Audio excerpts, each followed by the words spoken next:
20:28. Por tanto, mirad por vosotros y por todo el rebaño en que el Espíritu Santo os ha puesto por obispos para apacentar la iglesia del Señor, la cual Él ganó por su propia sangre. Vamos a orar. Señor y Dios, nosotros te hemos cantado, te hemos exaltado. Tú, oh Dios del cielo, eres merecedor, no solo que con nuestros labios nosotros proclamemos tu grandeza, tu sabiduría, tu poder, tu omnisciencia, sino que también con nuestras vidas te glorifiquemos en todo cuanto hacemos, no solo en lo personal, sino también como iglesia. Venimos ante tu pueblo a exponer tu palabra. Concédenos como pueblo tuyo la mansedumbre necesaria para sujetarnos a lo que tú has enseñado. Danos el entendimiento y la iluminación del Espíritu Santo para comprender estas verdades y aplicarlas en nuestra vida de iglesia. En el nombre de Cristo oramos. Amén. Amén. Si me pueden traer un pomito de agua, por favor, se lo agradezco. Me gustaría comenzar mi sermón citando a uno de mis escritores favoritos de mi juventud. No voy a mencionar el nombre porque ya no es uno de mis escritores favoritos, no está ni en los 100. Pero esto que dice aquí, me gustó usarlo para la introducción del sermón. Dice este escritor: tengo un amigo a quien he conocido y querido por 30 años. Durante ese periodo hemos sido inseparables. Nuestra amistad se ha profundizado mientras más se ha intensificado mi aprecio por él. En los últimos años, mi amigo ha estado pasando por tiempos de dificultad. Hemos seguido llevándonos de lo más bien, pero otros han comenzado a entenderlo mal y a difamarlo. A mí me ha dolido las cosas que dicen de mi amigo. Aunque mi amigo no ha hecho nada malo y ha aguantado lo más duro de los comentarios injustos, exagerados y sarcásticos, para no mencionar todas las acusaciones agresivas e infundadas. Parece que no hay tregua. A veces la situación se ha puesto tan mal que me he preguntado si será posible una recuperación completa de mi amigo. A pesar de todo lo que se ha dicho contra mi querido amigo, nuestro compromiso de 3 décadas permanece firme y fiel. Ese amigo mío es el ministerio. Tristemente, mis amados hermanos, en muchos círculos evangélicos el ministerio pastoral ha caído en descrédito. Si en tiempos pasados el hombre que ocupaba el oficio de pastor era alguien en gran manera respetado, ahora se mira con desdén. En tiempos pasados, los ministros que junto con su familia se trasladaban a una comunidad eran acogidos y respetados. Se les consideraba una ganancia, gente digna, merecedores de la gran confianza que se les pudiera dar. El papel y las responsabilidades de un pastor eran estimados fuera de toda duda. No había suspicacias, no había reservas, sino solo alta consideración para el hombre que se paraba en el púlpito y proclamaba el mensaje de Dios. En aquellos días, un hombre de Dios era todavía el título descriptivo para el pastor local que dirigía una grey, que se gozaba con ellos en sus celebraciones y los consolaba en su dolor, y que vivía frente a ellos una vida ejemplar. Pero todo esto, mis amados hermanos, ha cambiado. Las razones de este menosprecio hacia el ministerio pastoral puede ser variado, y en algunas ocasiones podemos decir que hasta se lo han buscado.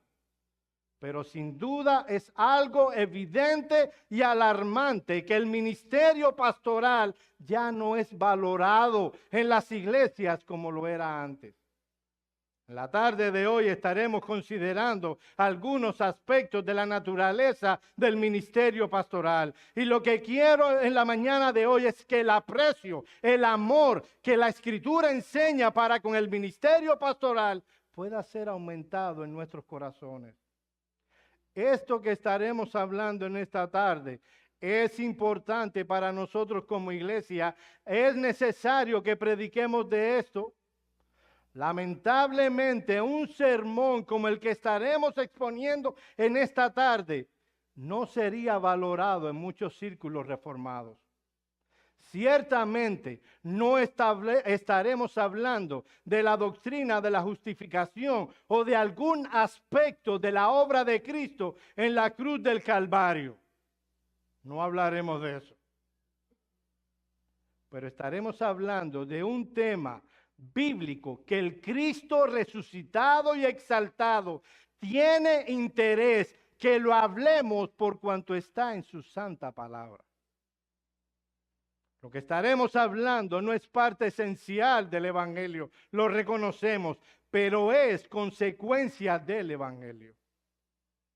Dice el pastor Martin: cuando pienso en el daño casi infinito que puede resultar de un llamado equivocado al ministerio cristiano, siento que el temor me abruma cuando me pregunto si no estaremos siendo negligentes, dejando de examinar nuestras propias credenciales. Preferiría que se nos pusiera en duda y ser examinados con demasiada frecuencia en lugar de convertirnos en estorbo. Un hombre tiene muchas maneras de comprobar su llamado al ministerio si desea hacerlo de corazón. Es imprescindible que no entre en el ministerio un hombre a menos que haya buscado solemnemente dentro de su propio ser y haya puesto a prueba este asunto. La pregunta es: ¿cómo podría un candidato al ministerio pastoral o los pastores existentes y toda la iglesia examinar las credenciales del ministerio pastoral si no se predica del asunto? La ausencia de sermones como el que estaremos hablando en esta mañana, esta tarde, ha llevado al traste a una declinación paulatina pero firme de la iglesia de Cristo, fruto del desconocimiento de este tema. La iglesia de Cristo debe conocer estas cosas o sufrirá. ¿Qué podemos decir, mi amado hermano, en cuanto a la naturaleza del ministerio pastoral a la luz de la Escritura? Bueno, en primer lugar, diremos que el ministerio pastoral es un oficio ordinario. Mi amado hermano, yo sé que esto es un tema para algunos muy interesante. Miren lo que está pasando en nuestros días. Hombres cayendo, hombres preeminentes, que debieran ser un ejemplo. Años de ministerio cayendo por descuidar precisamente estas cosas. Oh, hermanos, no queremos que eso pase entre nosotros. Así que pon tu corazón en esto. El ministerio pastoral, gracias, es un oficio ordinario. A lo que nos referimos es que hay una diferencia sustancial entre los llamados a profetas, apóstol por un lado y al ministerio pastoral por el otro.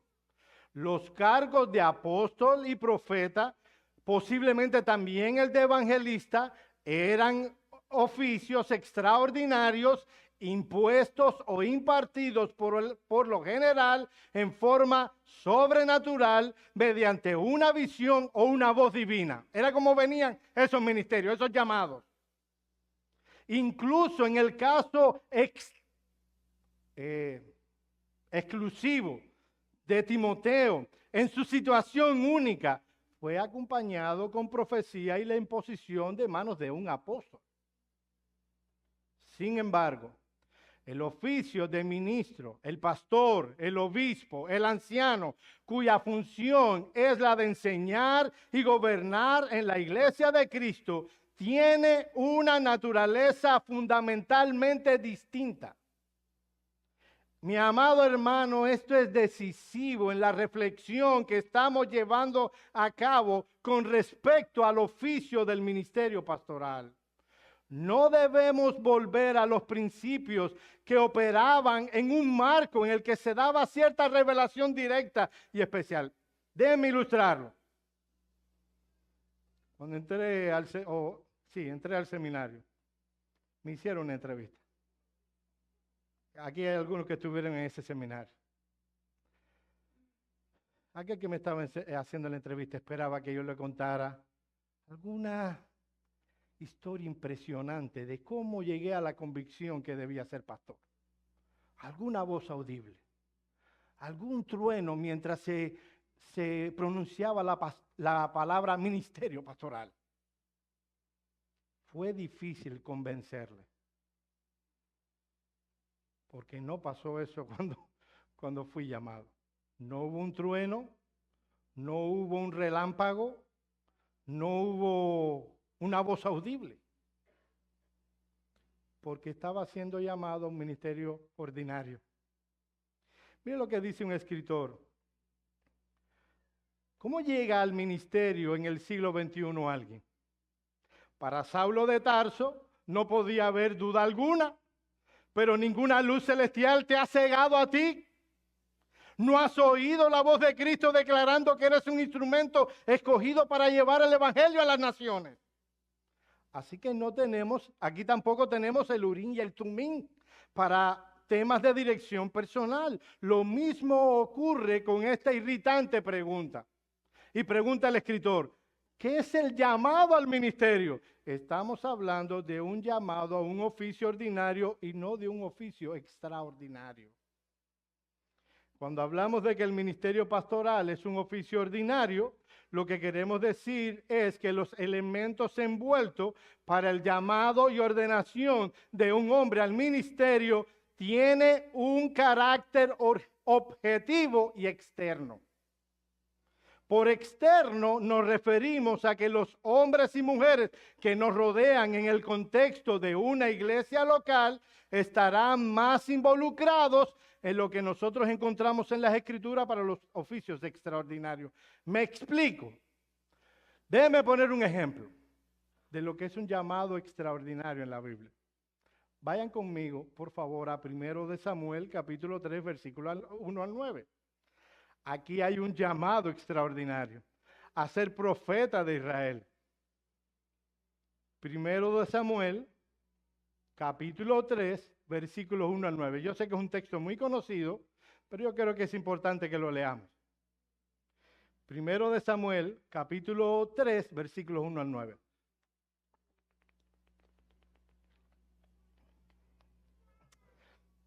Miren en este texto cómo Dios llama a Samuel. El joven Samuel ministraba a Jehová en presencia de Elí. Y la palabra de Jehová escaseaba en aquellos días. No había visión con frecuencia.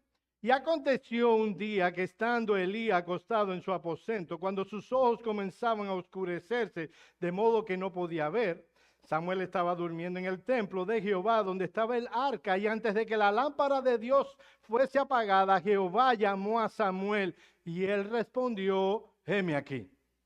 Y corriendo luego a Elí dijo, heme aquí, ¿para qué me llamaste?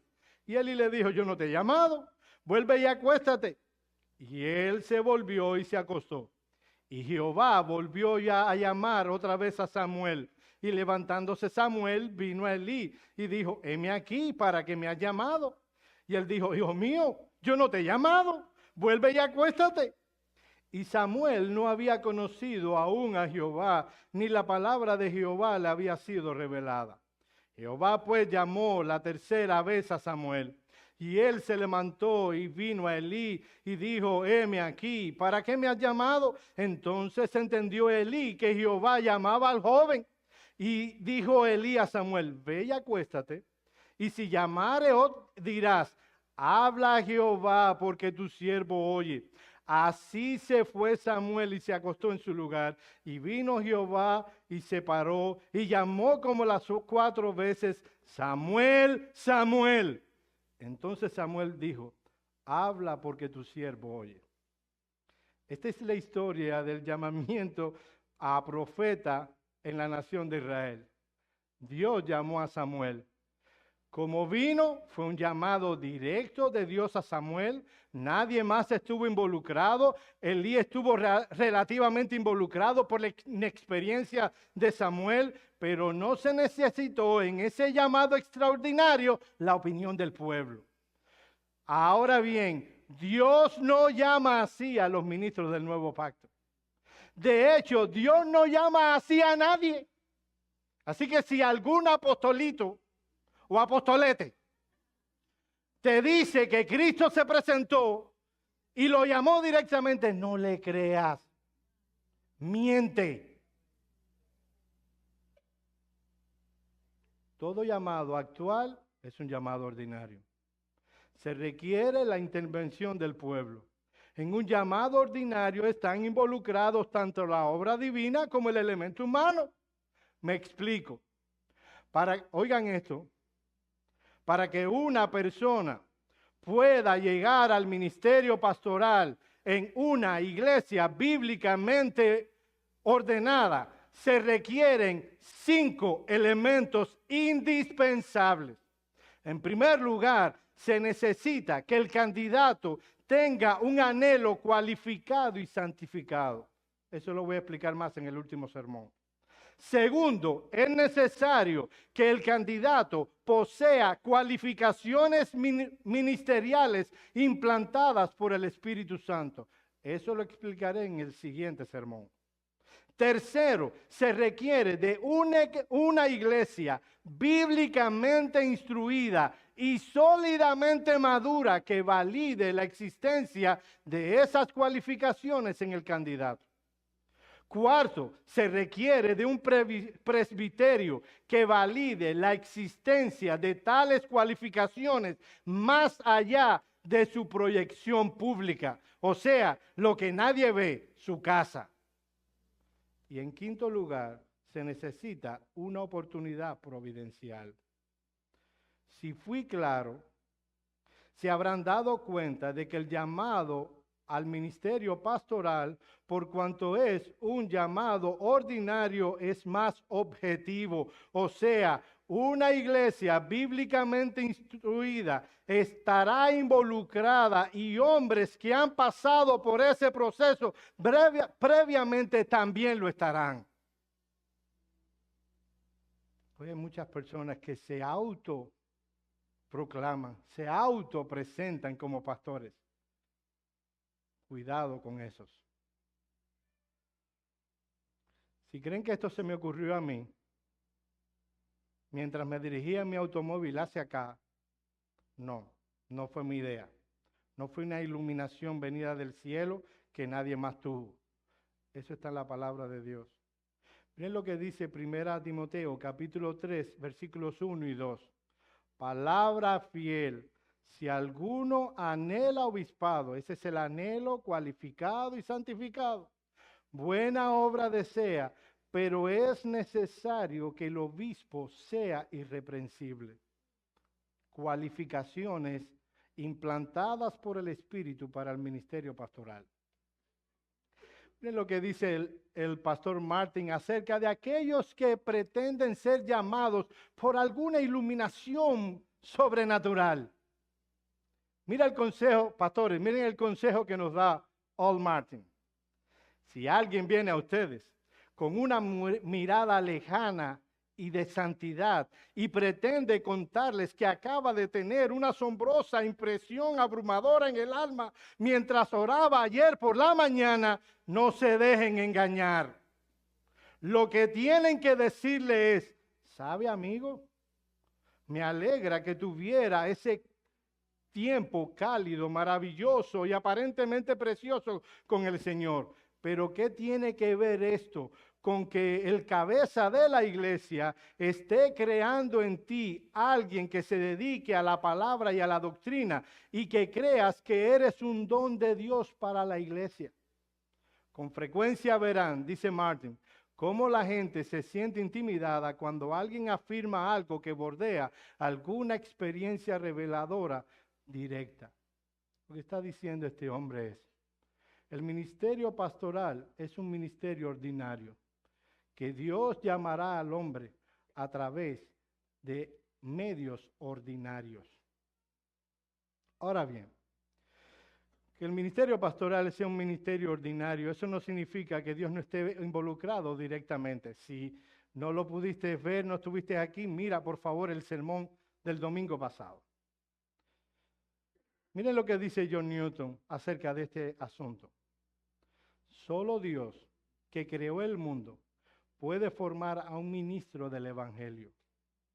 Eso es tan evidente en el Nuevo Testamento que uno de los términos distintivos para nombrar al ministro del nuevo pacto es hombre de Dios. Este término fue utilizado primeramente en el Antiguo Testamento. Por ejemplo, en Deuteronomio capítulo 33, versículo 1, se dice lo siguiente refiriéndose a Moisés. Esta es la bendición con la cual bendijo Moisés, varón, hombre, de Dios a los hijos de Israel antes de que muriese. En un tenor similar se dice eso mismo en Josué capítulo 14, versículo 6. Y acerca de Elías se menciona el mismo término en Primero de Reyes capítulo 17, versículo 18. Ahora, cuando vamos al Nuevo Testamento, vemos que la expresión hombre de Dios es usado para referirse al ministro del nuevo pacto. Miren lo que dice 1 Timoteo capítulo 6, versículo 11. Mas tú, oh hombre de Dios, huye de estas cosas y sigue la justicia, la piedad, la fe, el amor, la paciencia, la mansedumbre. Si se vuelve a hablar algo similar en 2 Timoteo capítulo 3, versículo 17, a fin de que el hombre de Dios sea perfecto, enteramente preparado para buena obra. El término hombre de Dios significa que ese hombre ha sido cualificado, preparado, santificado y enviado por Dios. Así que sea un ministerio ordinario no significa que la obra de Dios no esté allí. Este es un buen término que podemos usar cuando pensamos en un hombre moldeado por Dios para ser ministro del nuevo pacto y reconocido en la iglesia como un don del Cristo ascendido. Aclaro, no estoy diciendo esto para que ahora nos llamen hombre de Dios. Yo sé que hay modas. Ahora en muchos círculos, cuando un hombre se encuentra con hombre, le dice, varón. No tengo ninguna incomodidad con que se diga eso. Ahora, no estoy diciendo para que ahora nos empiecen, ahí viene el hombre de Dios. Yo sé que hay mucho chistoso entre nosotros. Yo personalmente me siento muy cómodo cuando algún hermano joven al que le doblo la edad se acerca a mí y me llama por mi nombre. No me ofendo, todo lo contrario. Esto es lo que interpreto, como dice Joel. Lo que interpreto que me está diciendo es lo siguiente. Ese hombre que se para en el púlpito para pastorearme y que me dice cosas duras provenientes de la palabra de Dios, ese hombre es mi amigo. Así que no me incomodo cuando alguien me llama Joel. Solo un hombre lleno de sí mismo, orgulloso, pudiera sentirse ofendido porque una de sus ovejas le llama por su nombre. Así que lo primero que estoy enfatizando es que el ministerio pastoral es un oficio ordinario. Ahora bien, una comprensión bíblica del llamado al ministerio como oficio ordinario es sumamente importante porque muchos entran al ministerio pastoral por razones no bíblicas. ¿Sabían eso? Hermanos, esto es sumamente importante para la iglesia. Para algunos, esto no debería ser enseñado aquí. Esto es para seminario. Sin embargo, los principios que hemos estado esgrimiendo no fueron añadidos a la Escritura para que fuesen enseñados en seminarios o en un marco cerrado con aquellos que están interesados en el ministerio pastoral. Está en la Escritura para que la iglesia sepa quiénes deben entrar al ministerio pastoral. Libre Dios de esta iglesia que entren al ministerio pastoral, hombres no llamados, harán daño.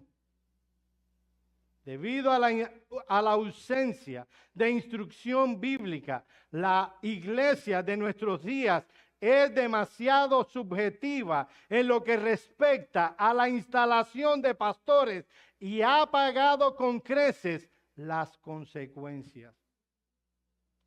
Mis pastores no tienen doctorado, no son ocurrentes, no son impresionantemente buenos predicadores. Hermano, no lo estoy diciendo para que nos tengan lástima, es la verdad. Yo veo sus Facebooks y con toda razón no ponen nuestros sermones ahí. No pasa nada. Estamos contentos con los que ponen. Sujé Michelén, esos sí son ejemplos dignos de poner. Sin embargo, muchos entran al ministerio engañados pensando que Dios los llamó por razones erradas y debemos velar por la santidad del ministerio pastoral. Cuando Daniel les dice cuando comienza el culto, que se acerquen, se involucren en este proceso, mis amados hermanos, es porque es un deber de cada miembro de esta iglesia asegurarse de que los que entran al ministerio pastoral en esta iglesia son verdaderamente llamados. Ahora, no solo el ministerio pastoral es un oficio ordinario. En segundo lugar, el ministerio pastoral es un oficio que supervisa. Varias son las figuras que se utilizan en la Escritura para ilustrar esta labor. Noten lo que dice Hechos 20:28, el texto que leímos al inicio. Por tanto, mirad por vosotros y por todo el rebaño en que el Espíritu Santo os ha puesto por obispos para apacentar la iglesia del Señor, la cual Él ganó por su propia sangre. Es obvio el énfasis que extrae el apóstol Pablo a aquellos pastores de Éfeso que debían tener presentes como parte de su trabajo como pastores. Ellos debían ser vigilantes, supervisores, alertas al rebaño. En primer lugar, debían ser vigilantes para consigo mismos. Miren el versículo 28. Por tanto, mirad por vosotros mismos. El texto hace alusión al deber que tienen todos los pastores de velar y de cuidarse ellos primero. Deben esforzarse por suplir sus propias necesidades espirituales, por fortalecer su propio andar con Dios y entonces, y solo entonces, tendrán la capacidad de poder velar por el rebaño. ¿Qué tiene que ver esto con la iglesia? Mis amados hermanos, los pastores tienen muchas ocupaciones. Si lo han notado, en nuestra iglesia hay solo un pastor a tiempo completo. El hermano Daniel, el pastor Daniel, está a medio tiempo. Los otros pastores tienen sus trabajos. La peculiaridad de cómo nosotros pastoreamos lleva una carga adicional que otros pastores no tienen. No lo tienen porque no lo hacen como la iglesia, como la Biblia lo establece. Ellos dirán, yo solo para 160 me sobro. Bueno, somos 4 y les confesamos que no nos sobramos, que ha sido arduo el trabajo. El punto aquí, que si queremos que nuestros pastores cuiden de sus almas, procuren a incrementar su piedad, aumentar su amor por Cristo, deben ser cuidados, deben ser puestos en una posición donde tengan tiempo para hacer tales cosas. Hay iglesias donde le ponen cosas a su pastor, cosas, y esperan que su pastor haga cosas que Dios no le ha llamado y que no forman parte del ministerio pastoral. Leí un libro hace años acerca del ministerio pastoral de un hombre. Era una especie de novela que en medio de la historia te iba hablando de cómo predicar, qué es hacer un sermón expositivo. Un libro interesantísimo. No lo he visto más, no sé dónde está. Lo dejé en Cuba. Y cuando este hombre examina el por qué tenía poco tiempo de comunión con Dios y cómo era su día y cómo las hermanas del club de la limonada rosada esperaban que su pastor estuviera a las 7 de la mañana en el local de la iglesia para que eligiera el color de sus cortinas, y luego como los caballeros esperaban que él entrenara el equipo de béisbol de sus hijos, y así examinó cuántas ocupaciones la iglesia le había puesto, que Dios no le había puesto. Él empezó a entender la razón de por qué él estaba como estaba. Cuidado, y ustedes han sido cuidadosos, pero déjenme hacer el llamado de ponerle a los pastores cosas o esperar de ellos cosas que la Escritura no le ha demandado. Ellos deben velar por su alma, como todos nosotros. Ellos deben velar por el alma de los demás. Y para eso se requiere, entre otras cosas, tiempo. Pero no solo dice que deben velar por sí mismos, dice, sino velad, dice, por tanto, mirad por vosotros y por todo el rebaño en que el Espíritu Santo os ha puesto por obispos. El término obispo que utiliza el apóstol Pablo en este pasaje no se refería a una posición eclesiástica per se, sino a una función que deben realizar los pastores. El término griego que utilizó Pablo y que se traduce obispos es la palabra griega episcopos, que significa literalmente supervisor. Esta palabra compuesta viene de epi, sobre, y de escopeo, que significa mirar y vigilar.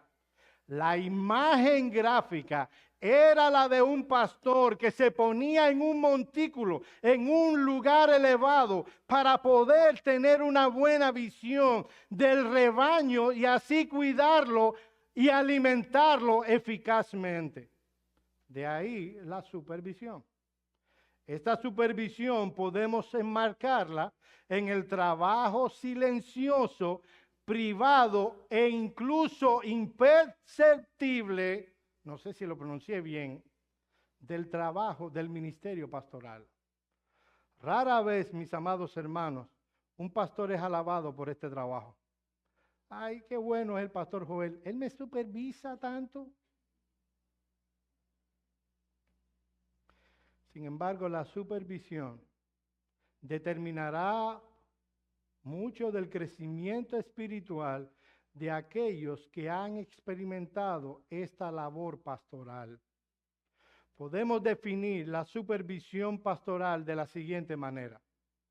Noten, la supervisión pastoral es esa función del ministerio pastoral en que el ministro de manera privada procura dar instrucción escritural personalizada a las ovejas, ayudándoles en su andar en la vida cristiana.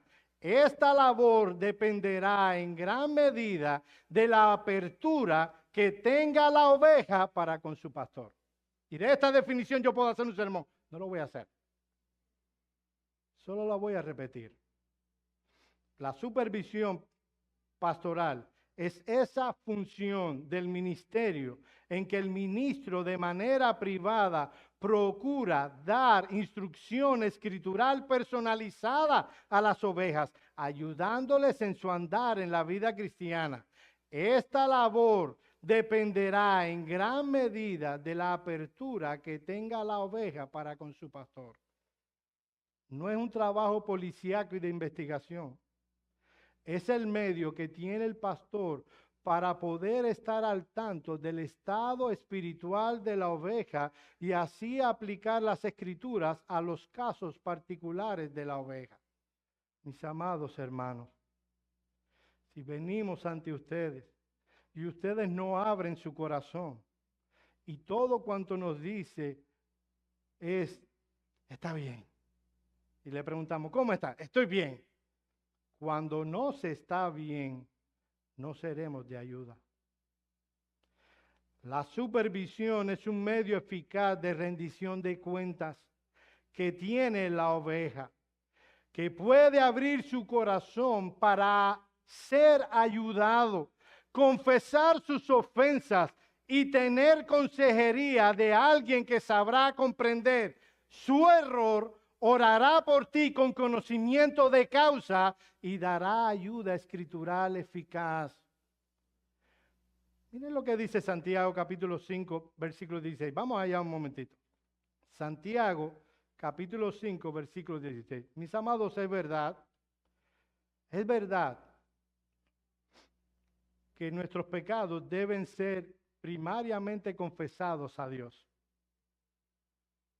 Cuando tú lees el texto de Primera de Juan 1:9, si confesamos nuestros pecados, Él es fiel y justo para perdonar nuestros pecados y limpiarnos de toda maldad. Obviamente que está hablando de nuestra confesión a Dios. Y el catolicismo romano peca al darle la autoridad a un hombre de poder perdonar los pecados de personas por los que no murió y exigir a los creyentes que confiesen a Él para obtener la absolución de sus pecados. Sin embargo, la Biblia enseña que debemos confesar nuestras ofensas unos a otros. Miren lo que dice Santiago 5:16. Confesaos vuestras ofensas unos a otros y orad unos por otros para que seáis sanados. La oración eficaz del justo puede mucho. Yo sé que si alguien va a enmarcar este texto en su casa para ponerla en la sala, estoy seguro que la primera parte no pone. Pone la segunda. La oración eficaz puede mucho. Sin embargo, noten, esa parte está en un contexto de la Escritura X. Debemos confesar nuestras ofensas unos a otros. Y aunque a veces personas, si tú le confiesas tus pecados, no entenderán, déjame decirte quién sí puede entender, tus pastores. Ellos se entenderán, ellos te darán ayuda después de tu confesión. Pastor, he hecho esto, no me llevo bien con mi esposa, los otros días me tiré un jarro. Yo sé que eso no pasa aquí.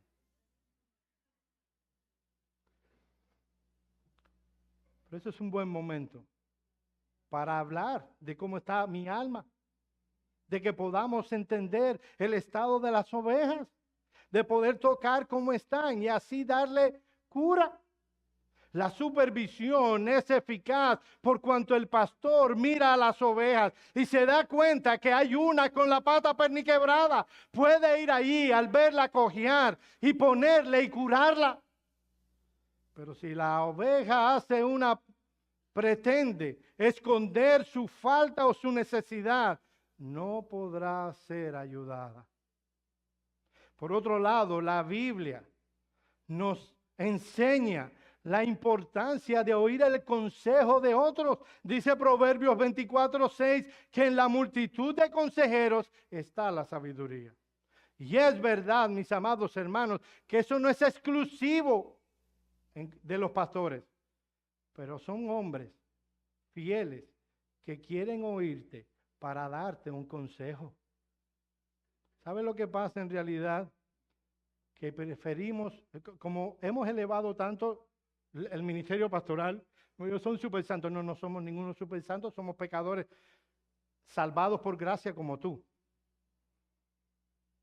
Que a veces decimos uno a otro, que no se enteren los pastores, como si nosotros, déjeme decirte que el que está sobre tu alma ya lo sabe.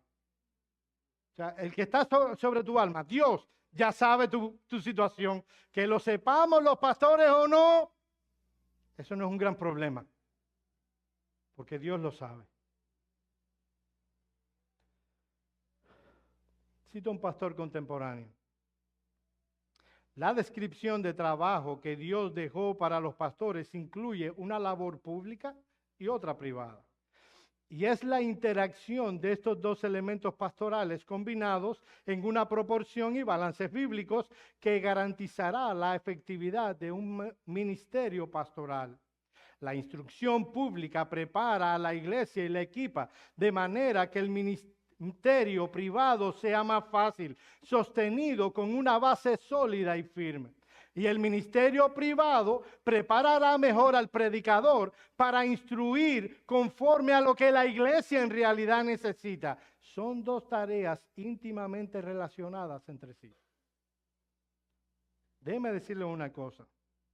Yo sé, mi hermano, que la palabra supervisión tiene una connotación fea, negativa. Si tú le dices a un miembro de otra iglesia, en mi iglesia hacen supervisiones, lo hacen la tuya. Estoy seguro que si él no sabe el contexto, dirá, yo no voy a la iglesia esa que tú vas. Allí supervisan a la gente. Porque tienen la idea del supervisor de trabajo, que puede votarte, puede, no sé, hacer cosas malas que te dañen a ti. La supervisión puede ser programada o no. Puede ser programada por los pastores y puede ser procurada por las ovejas. Déjenme decirle un secreto de los 4 pastores de esta iglesia. A nosotros nos encanta caer bien. Cuando nosotros venimos a ti y tenemos el santo valor de señalarte algo que hemos visto, no es funny, no es cómodo. Me pregunto cómo tradujo Jay Fan. Sí, gracioso, no es lindo para nosotros. Nosotros queremos caer bien. Y sabemos que cuando venimos a ti y te decimos, hermano, me preocupa que estás viendo esto, lo estamos haciendo completamente por amor a tu alma y por amor al Señor de tu alma. Nos encantaría siempre que nos acercamos a ustedes decirle, qué bien tú me caes, qué bien tú haces las cosas. Pero si somos pastores fieles, en ocasiones tendremos que llamarte y decirte, hermano, estoy viendo esto. Eso es una supervisión no programada. En el rebaño de Cristo, las ovejas se encuentran en distintas condiciones. Algunas están afligidas y necesitan consuelo, otras se están extraviando y necesitan amonestación y disciplina, otras están perplejas, confusas y necesitan consejo y dirección bíblica, otras están enfermas espiritualmente y necesitan ser sanadas. Y Cristo ha dado pastores a la iglesia para que se ocupen de esa labor. Creer que podemos prescindir de los pastores es poner en duda la sabiduría de Cristo, quien ha dado dones a hombres dones para que nos ayuden en esta tarea. No, yo no necesito pastores. Yo llevo 50 años en el Evangelio. Esa iglesia no me gusta. Los pastores están ahí detrás de uno ahí. En primer lugar, no es justo. No estamos detrás de nadie. Y en segundo lugar, todo creyente, todo, empezando por este pecador, necesita pastoreo. Si cada creyente pudiera valerse por sí mismo, el Señor no hubiera creado la iglesia y no hubiese dado pastores. Pero lo cierto es que si somos ovejas de Cristo, necesitamos estar en el rebaño y necesitamos ser pastoreados. Y Cristo ha dado a los pastores la capacidad y la autoridad que necesitan para hacer este trabajo en su nombre. Ayer recién fue casual, vi uno de esos de la farándula, no sé si voy a decirlo, debo decirlo así, reformada, diciendo, yo soy una oveja. Y yo casi brinco. Y digo, amén, gloria a Dios. Yo necesito que el príncipe de los pastores me pastoree. Y tú necesitas que el príncipe de los pastores te pastoree. Necesitamos depender de Cristo para que Él nos pastoree. Y eso es verdad. Pero no le pudo salir de su boca. Yo necesito pastores humanos por medio de los cuales el Cristo exaltado me pastoree. No le salió. Mis hermanos, todos necesitamos pastoreo. Yo necesito pastoreo. Yo sé que todos los pastores que creen esto lo dicen. Déjenme decirlo yo también. Probablemente yo sea la oveja más complicada que estos 3 hombres tienen. Yo sé que les he hecho la vida miserable en ocasiones. Era un chiste.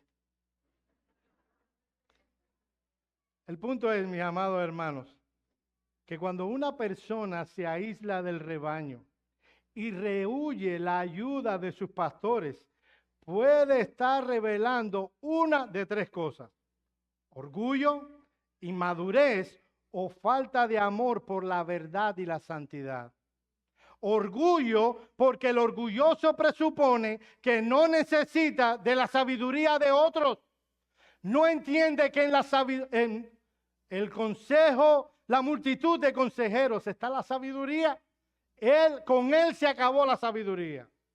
Pero tal vez la inmadurez, porque ese es uno de los rasgos distintivos de los niños y de las personas inmaduras, es pensar que lo puede hacer solo. Recuerdo a mis hijas cuando le decía, déjame ayudar. No, yo puedo hacerlo sola. En ocasiones le decíamos, no, tú crees que lo puedes hacer sola, yo te voy a ayudar. En ocasiones decíamos, dale, hazlo. Y cuando se daban el tratazo, viste que no puedes hacerlo sola. Son los niños los que actúan así. Pero puede ser en algún caso falta de amor por la verdad y la santidad. Prefiero no ir a los pastores para que no me digan lo que no quiero oír. Son como Micaías. Siempre me profetizan mal. ¿Recuerdan ustedes la historia bíblica? De cuando estaba Acab y tenía 400 profetas diciéndole lo que él quería oír. El rey de Judá le dice, ¿no hay alguien aquí? Porque yo lo veo demasiado uniforme que pueda hablarnos. Sí, ahí hay un tal Micaías, pero él siempre me profetiza mal. Queridos hermanos, si hay algo que los cristianos debemos entender es que no somos autosuficientes. Y la existencia de pastores y el hecho de que Cristo nos colocó en un redil junto con otras ovejas es un recordatorio constante de esa realidad. Ninguno de nosotros es tan sabio que no necesite de consejos, ni es tan santo que no necesite amonestación, ni tan recio emocionalmente que no necesite de consuelo de vez en cuando. Es como alguien ha dicho, ellos deben tener los ojos bien abiertos. Este es un oficio. Ellos vigilan desde su posición de autoridad y son responsables de velar porque las cosas sean hechas bíblicamente. Así que es un oficio ordinario, es un oficio de supervisión, es un oficio de gobierno.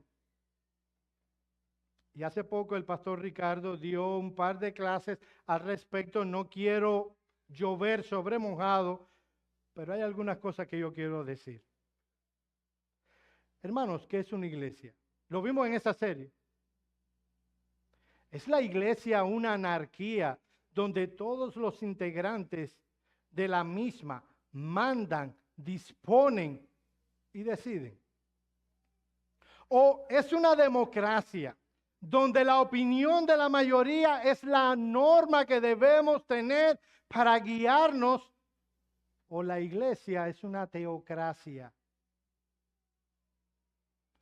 La iglesia de Cristo no es ni una anarquía, ni una democracia, como algunos erróneamente piensan. No, la iglesia de Cristo es una teocracia. Y eso significa que la iglesia es un reino donde hay uno solo que gobierna, el Señor Jesucristo. Dios, el Dios Trino, como rey de su reino, tiene la plena potestad para regir la conducta de sus súbditos y nosotros no tenemos otra opción más que vivir de acuerdo a los dictados de Dios. Amén. Eso quiere decir que no tenemos derecho a gobernar a nuestras esposas como a nosotros mejor nos parezca. Eso quiere decir que no tenemos derecho de criar a nuestros hijos como a nosotros nos parece, ni de conducirnos en nuestros trabajos, en la sociedad como a nosotros nos parezca. Somos esclavos, somos súbditos de Dios. No tenemos otra opción. Él es el Rey soberano. Pero en ese reino no solo hay súbditos, sino que también hay gobernadores, los cuales han sido enviados por el rey sobre ciertas provincias del reino para velar que la voluntad del rey sea llevada a cabo. Vayan conmigo, por favor, a Hebreos capítulo 13, versículo 7.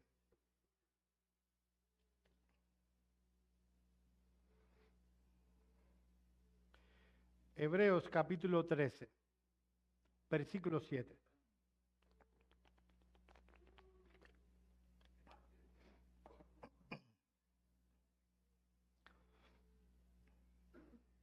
Hebreos 13, 7. Acordaos de vuestros pastores que os hablaron la palabra de Dios. Considerad cuál haya sido el resultado de su conducta e imitad su fe.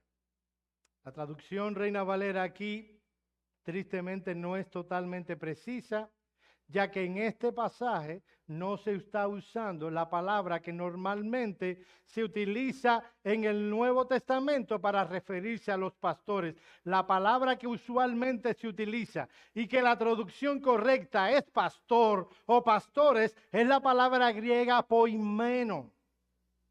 Es el término más común que se usa para hablar de los pastores. Sin embargo, aquí se utiliza una palabra completamente diferente. Es la palabra griega egeomai, que significa literalmente gobernadores. Obviamente, el traductor presupone que es los pastores porque dice que debemos imitar la fe. En ese contexto, los gobernadores, para no ser absolutos, generalmente eran paganos. Así que no debió haberse referido, obviamente, el escritor de Hebreos a un gobernador civil, sino a un gobernador eclesiástico, los pastores. Por eso ponen ahí. Así que la traducción literal aquí, obedeced a vuestros gobernadores y sujetaos a ellos. La palabra que utilizó el escritor de la epístola a los Hebreos es la misma que utiliza el evangelista Mateo, capítulo 27, versículo 2, para referirse a Pilatos. Allí dice, y cito, y le llevaron atado y le entregaron a Poncio Pilato, el gobernador, Egeomai. Pilatos era gobernador en Judea y parte del César, y había sido enviado por parte del emperador romano, que era el gobernador, el supremo de todo el imperio. Y la función de Pilatos era velar por los intereses del rey, del emperador en esa provincia y gobernarlo con los criterios del César. Eso es lo que está detrás de este texto. Así los pastores, ellos son gobernadores que velan por los intereses del rey. Ellos no son reyes, ellos también son súbditos. Ellos no pueden gobernar de acuerdo a sus propios criterios. Ellos deben seguir las directrices del rey de la iglesia. Cristo es el soberano que gobierna su iglesia y los pastores son simples gobernadores que procuran implantar no su voluntad, sino la voluntad del rey como dueño de la mies y señor de su casa. Por eso Pablo le escribe a Timoteo y le dice, para que si tardos sepas cómo debes conducirte en la casa de Dios, que es la iglesia del Dios viviente. La iglesia no es la casa de los hermanos, no es la casa del pastor, es la casa del Dios viviente. Y como casa de Dios, hay una manera en la que se puede y debe hacer las cosas. Y los pastores son responsables por establecer y velar que se cumplan las exigencias del rey. Ellos son responsables porque tú en tu casa puedas gobernar a tu familia si eres hombre, tal como lo enseña el rey de la iglesia. Ellos velarán porque los hombres sean líderes en su casa, fieles y amantes. Las mujeres sean sujetas a sus maridos, los hijos honren a sus padres y a su madre, porque eso es lo justo. Y en el contexto de la iglesia, se hagan las cosas que Cristo el Rey ha mandado. No es un gobierno antojadizo. La función del pastor no es ser original, no es inventar cosas novedosas para motivar a la gente. No, deben hacer las cosas que el rey ha mandado. Por eso no verás jovencitas con banderas aquí paradas. Porque el rey no ha mandado eso.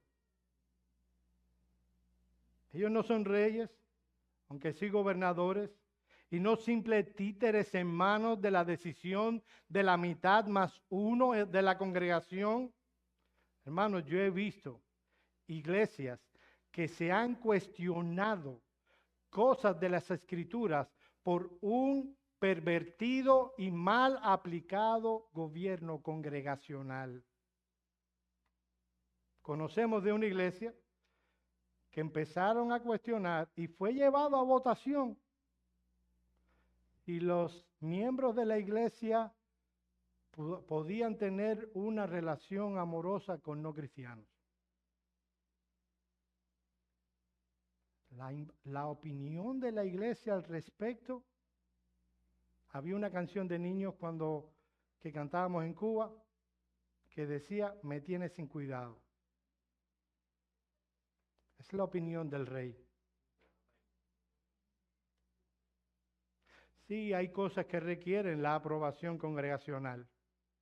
Si va a venir un pastor, debe tener la opinión, debe tener el beneplácito de la iglesia. Esa es la iglesia la que va a pastorear. Si viene un diácono, debe tener la opinión de la iglesia. Si vamos a admitir a la membresía, no somos los pastores los que la admitimos, es la iglesia. Así que si mi hermano entra algún inconverso a la membresía de la iglesia, no es nuestra responsabilidad, es responsabilidad de todos. Cuando venimos y decimos, acérquese a los hermanos, verifique que ese que va a entrar a la membresía de la iglesia es un verdadero creyente, óigalo usted, los pastores nos podemos equivocar.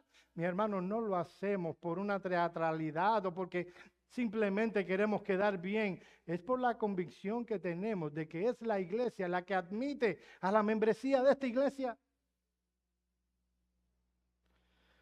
En último lugar, y muy brevemente, los pastores son maestros a un grupo de estudiantes. Parte lo hablé la semana pasada, pero fue, como dicen algunos en sus países, de volada. Primera Timoteo capítulo 3, versículo 2. Pero es necesario que el obispo sea irreprensible, marido de una sola mujer, sobrio, prudente, decoroso, hospedador, apto para enseñar. En el Nuevo Testamento se requería que los ancianos fueran aptos para enseñar, no conferencistas destacados. Sino ahí tenemos que irnos los 4 de aquí. Apto para enseñar. Según Tito 1:9, debía ser o debe ser retenedor de la palabra fiel, tal como ha sido enseñada, para que también pueda exhortar con sana enseñanza y convencer a los que contradicen. El pastor debe tener la capacidad de enseñar con claridad, tanto pública como privadamente. Él es un maestro. Él no solamente es una persona que cuida, gobierna, supervisa el rebaño. Él es un maestro y por tanto debe tener el don de la enseñanza. Por eso en 1 Timoteo capítulo 5, versículos 17 y 18 encontramos lo siguiente. Los ancianos que gobiernan bien, recuerdan lo que dije anteriormente, que gobiernan, sean tenidos por dignos de doble honorario, mayormente los que trabajan en predicar y enseñar. Los ancianos o los pastores son hombres que gobiernan y que enseñan en la iglesia local y por tal función deben ser reconocidos y sostenidos por la congregación. Recordemos, mis amados hermanos, que la iglesia se forma, crece y madura mediante la obra del Espíritu por la palabra. Noten lo que dice Primera de Pedro capítulo 1, versículo 23. Miren qué tan importante es el ministerio de la palabra pública.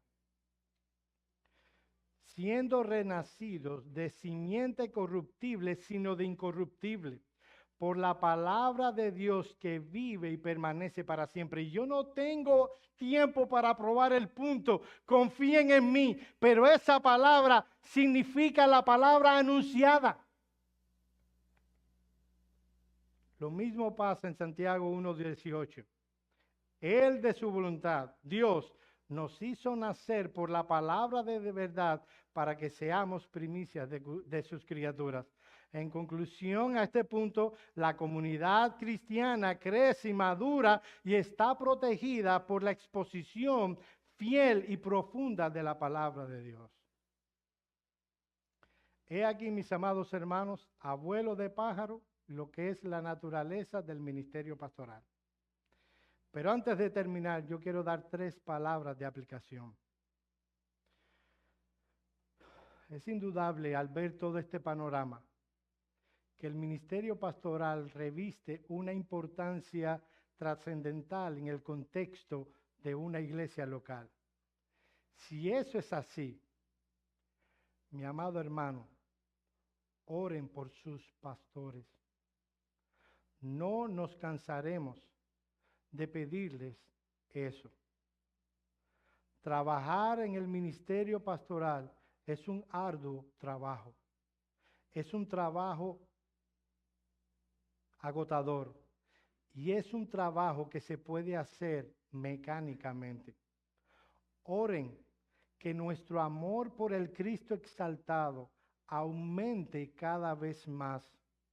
Oren que nuestro amor para con vosotros aumente cada vez más. Es agotador y ser diligente en el ministerio pastoral quita, pone canas. Gracias a Dios, créame, no me tiño. Pero si me voy a guiar por mi trabajo como pastor, debiera tener muchas canas. ¿Sabe qué es lo que nos mueve a seguir adelante? Nuestro amor por Cristo y nuestro amor por ustedes. Oren que nunca esas cosas menguen, pueden menguar. Somos pecadores, pecadores que deben cuidar por sus propias almas, porque la inclinación natural es que esas cosas menguen. Oren por nosotros, mis amados hermanos.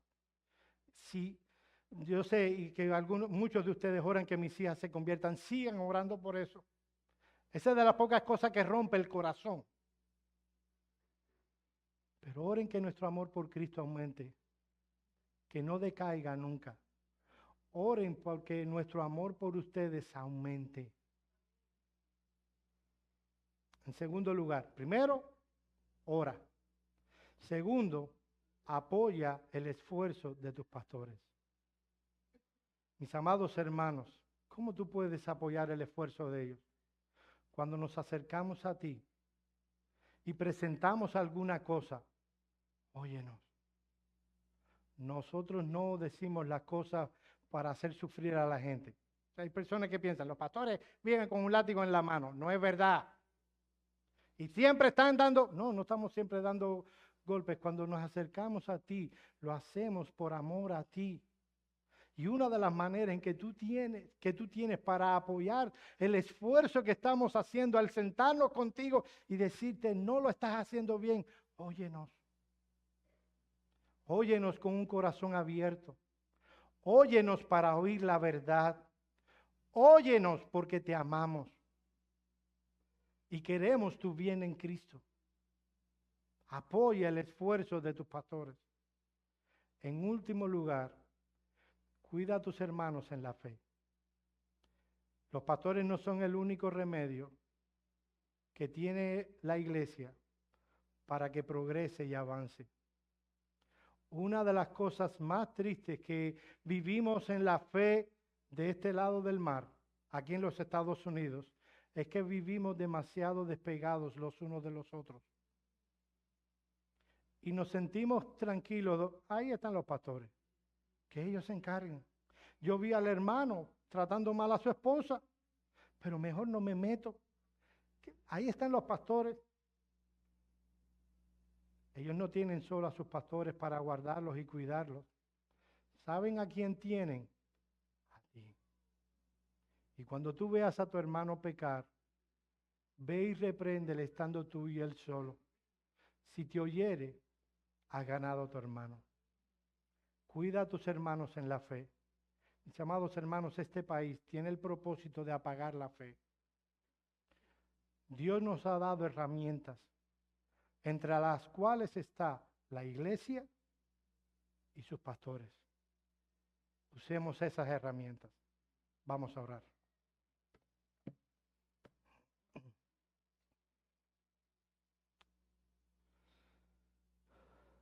Padre nuestro que estás en los cielos, nosotros te damos gracias por la iglesia. Gracias por ponernos en un rebaño donde podemos cuidarnos los unos a los otros. Podemos ser animados, podemos ser confrontados. Gracias te damos por los pastores que tú nos has dado. Señor, ellos son un instrumento para hacer bien a nuestras almas. Concédenos el tenerlos siempre presente en nuestras oraciones, apoyar su trabajo, que es de gran importancia en el reino. Ayúdanos a cuidarnos los unos a los otros. Te damos gracias, oh Señor, una vez más por tu palabra. Aplica tu palabra a nuestros corazones. En el nombre de Cristo oramos. Amén. Amén.